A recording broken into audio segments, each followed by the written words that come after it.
Engineer बनना चाहते हो तो ये सी लैंग्वेज की वीडियो देखना स्टार्ट करो। बहुत ही बेहतरीन नॉलेज मिलेगा आपको। और सी लैंग्वेज एक ऐसी लैंग्वेज है जिसका इस्तेमाल आ, पूरी लैंग्वेज जो आज तक बनाई गई है वो सी लैंग्वेज से इंस्पायर होकर बनाई गई है। तो अगर आप सी लैंग्वेज में परफेक्ट हो सकते हो तो गुड सॉफ्टवेयर इंजीनियर आपको बनने से कोई नहीं रोकेगा। तो चलो इस वीडियो में हम देखेंगे आज nested if else nested if else के बारे में देखेंगे। ठीक है, तो इफ एल्स तो हमने पढ़ाई है, इफ कैसे काम करता है, इफ एल्स कैसे काम करता है, और सेम इसी तरह से इफ एल्स लैडर भी हमने देखा है। तो आज हम देखेंगे नेस्टेड इफ एल्स के बारे में। तो ये नेस्टेड इफ एल्स का मतलब क्या होता है कि हम इफ के अंदर इफ एल्स लिख सकते हैं या फिर एल्स के अंदर इफ एल्स लिख सकते हैं। तो मतलब इफ के अंदर इफ लिख सकते हो और एल्स के अंदर भी इफ लिख सकते हो। तो इस कंसेप्ट को कहा जाता है नेस्टेड इफ एल्स कहा जाता है। ठीक है दोस्तों, तो जिसमें कोई दिक्कत नहीं है, बहुत ही आसान है ये कंसेप्ट। तो आपको यहाँ से मेन प्रोग्राम स्टार्ट करना है इस तरीके से, और यहाँ पे रिटर्न ज़ीरो करना है। इतना काम तो आपको करना ही पड़ेगा, ठीक है, प्रोग्राम रन करने के लिए।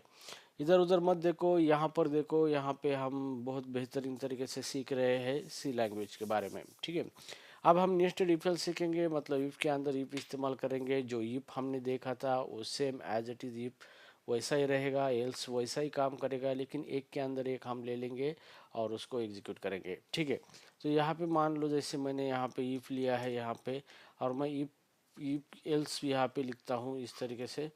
मैंने इफ और एल्स यहाँ पे लिखा है। तो जैसे इफ कंडीशन यहाँ पे सेटिस्फाई होती है, यहाँ पे मतलब ट्रू होती है कंडीशन, तो इफ ब्लॉक यहाँ पे रन होता है। अगर इफ कंडीशन फॉल्स होती है तो एल्स ब्लॉक रन होता है। तो इतना तो हमने पढ़ा है। लेकिन इफ के अंदर भी हम यहाँ पे इफ यूज कर सकते हैं, और इफ एल्स एल्स लगाना चाहते हो तो एल्स भी लगा सकते हो इसके अंदर, या फिर एल्स के अंदर भी आप क्या कर सकते हो, इफ इस्तेमाल कर सकते हो इस तरीके से। तो इस तरीके का जो भी स्ट्रक्चर बनता है प्रोग्राम का, इसी को कहा जाता है नेस्टेड इफ एल्स। मतलब इफ के अंदर आप इफ एल्स लिख सकते हो और एल्स के अंदर भी इफ या फिर इफ एल्स भी लिख सकते हो। तो ये बहुत ही आसान कंसेप्ट है। अगर आपको क्वेश्चन में पूछा जाए इंटरव्यू या फिर एग्जामिनेशन में, तो आप इस तरीके का सिंटैक्स लिख सकते हो वहाँ पे, और आप इस तरीके से एक्सप्लेन कर सकते हो। ठीक है, तो ज़्यादा कोई दिक्कत नहीं लेना है, क्योंकि जो भी ब्लॉक होता है कोड ब्लॉक, उसके अंदर आप कोई भी कोड कर सकते हो, चाहे वो इफ हो, फॉर हो, या फिर कोई सी लैंग्वेज का कोई भी कोड हो, वो एग्जीक्यूट होगा।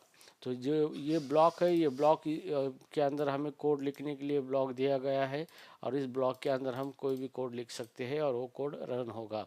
तो इस तरीके का जो भी स्ट्रक्चर है ये इफ एल्स स्ट्रक्चर, इसी को हम नेस्टेड इफ एल्स कहा जाता है। ठीक है, अब चलो इसका यूज कैसे करना है ये देखेंगे। ठीक है, तो ध्यान दीजिए इधर। मान लो हमारे पास 3 नंबर है, हमें 3 नंबर में से बड़ा नंबर कौन सा है ये फाइंड आउट करना है। ठीक है, तो चलो इंटीजर एक्स यहाँ पे ले लेंगे, एक्स इक्वल टू 10 ले लेंगे, वाई ले लेंगे, वाई इक्वल टू 30 ले लेंगे, एंड जेड ले लेंगे, जेड इक्वल टू यहाँ पे 50 ले लेंगे यहाँ पे।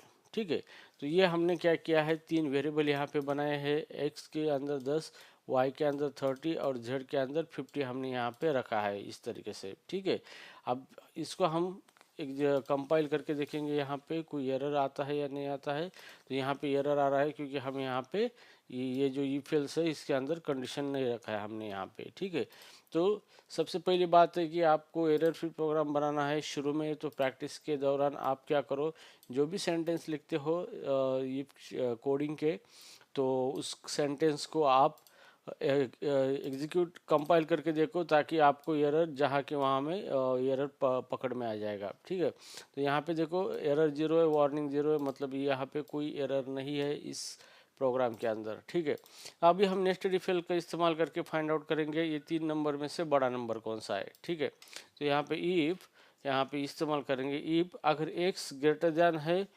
Greater than Y equal to Y है यहाँ पे, तो यहाँ पे इस तरीके से।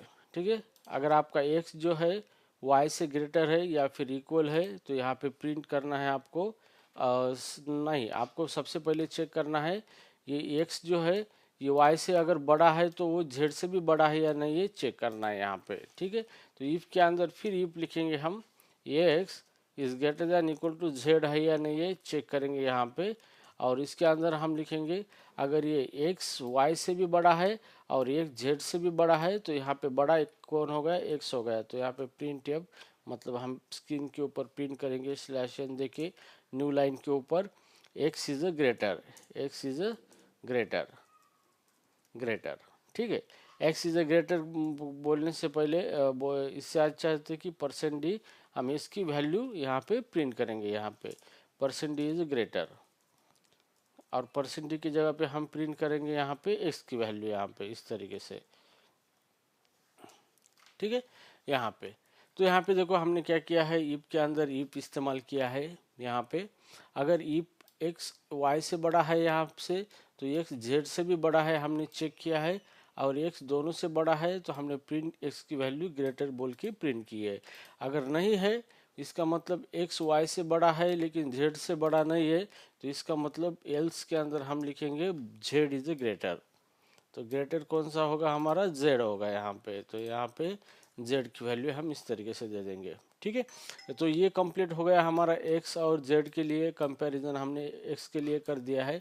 अभी मान लो यहाँ पे अगर एक्स वाई से बड़ा नहीं है तो इसका मतलब बड़ा कौन सा है, वाई बड़ा है। तो हम एल्स में वाई को जेड से कंपेयर करेंगे यहाँ पे।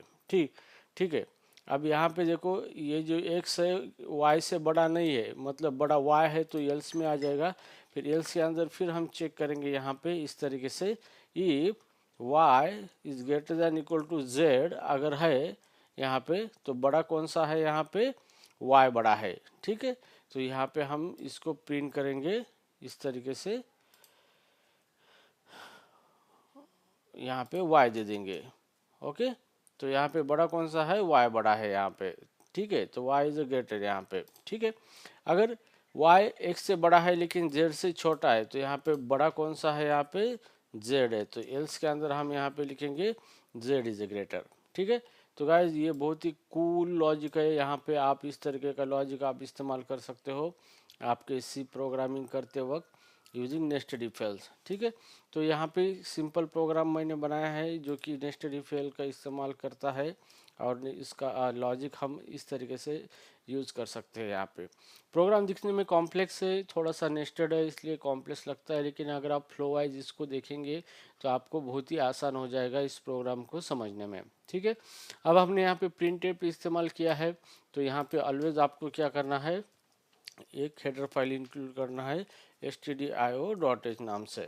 ठीक है, तो ये आपको इंपोर्ट करना ही है मतलब इंक्लूड करना ही है आपके प्रोग्राम के अंदर हेडर फाइल, ताकि आप प्रिंटफ फंक्शन को अच्छी तरीके से इस्तेमाल कर सकते हैं, यूज कर सकते हैं। क्योंकि ये प्रिंटफ फंक्शन जो है ये जो हेडर फाइल है stdio.h जिसी को स्टैंडर्ड इनपुट आउटपुट फाइल कहा जाता है, ये हेडर फाइल के अंदर इसका सिग्नेचर लिखा हुआ है प्रिंटफ का। ठीक है, तो यहाँ पे इस तरीके से आप नेस्टेड इफ एल्स का प्रोग्राम कर सकते हो। तो चलो अभी इसको एग्जीक्यूट करेंगे, पहले कंपाइल करेंगे यहाँ पे। तो यहाँ पे देखो एरर आया है, यहाँ पे सेमीकोलन नहीं था तो सेमीकोलन हमने दिया है यहाँ पे। फिर से इसको कंपाइल करेंगे यहाँ पे, तो देखो ये कंपाइलेशन सक्सेसफुल दिखा रहा है, यहाँ पे एरर 0 है, वार्निंग 0 है। तो ये प्रोग्राम हमारा पूरा एरर फ्री प्रोग्राम है। अब इस प्रोग्राम को हम क्या करेंगे, रन करेंगे। तो एग्जीक्यूट और रन करेंगे यहाँ पे। तो रन करने के बाद देखो यहाँ पे 50 इज ग्रेटर आ चुका है, 3 वैल्यू में से 50 वैल्यू ये ग्रेटर है। तो हमने यहाँ पे जो 3 वैल्यू इस्तेमाल की थी z equal to 50, y equal to 30, integer x equal to 10, तो इसमें से बड़ा कौन सा है, z। तो 50 वैल्यू इज ग्रेटर है। अगर हम यहाँ पे 100 कर देते हैं x की वैल्यू और फिर इसको हम रन करते हैं यहाँ पे इस तरीके से, तो देखते हैं बड़ा 100 आना चाहिए यहाँ पे। ठीक है, तो कंपाइल करेंगे इसको, कंपाइल सक्सेस और रन करेंगे इसको। तो यहाँ पे देखो 100 इज ग्रेटर, तो यहाँ पे बड़ी वैल्यू कौन सी आ चुकी है, 100 आ चुकी है यहाँ पे। ठीक है, तो यहाँ पे हमारा प्रोग्राम सक्सेसफुली बनाया है। और ये आपको एग्जाम में पूछा जाता है सी लैंग्वेज के, और इंटरव्यू में भी आपको इस तरीके के प्रोग्राम्स करने को बोला जाता है। बीइंग अ फ्रेशर तो आपको ये प्रोग्राम करना ज़रूरी है। लॉजिक सेम है, लैंग्वेज सी लैंग्वेज अगर आप अच्छी तरीके से पढ़ते हो तो डेफिनेटली आप कोई भी लैंग्वेज के ऊपर काम कर सकते हो। इसलिए मैं सी लैंग्वेज को बहुत अच्छी तरीके से आपको पढ़ा रहा हूँ, ताकि कोई भी लैंग्वेज सीखने से पहले अगर आप सी लैंग्वेज अच्छी तरीके से सीखते हो तो डेफिनेटली आप किसी भी लैंग्वेज के ऊपर काम कर सकते हो। ठीक है गाइज, तो आई होप कि आपको ये समझ में आया होगा कॉन्सेप्ट नेस्टेड इफ एल्स का।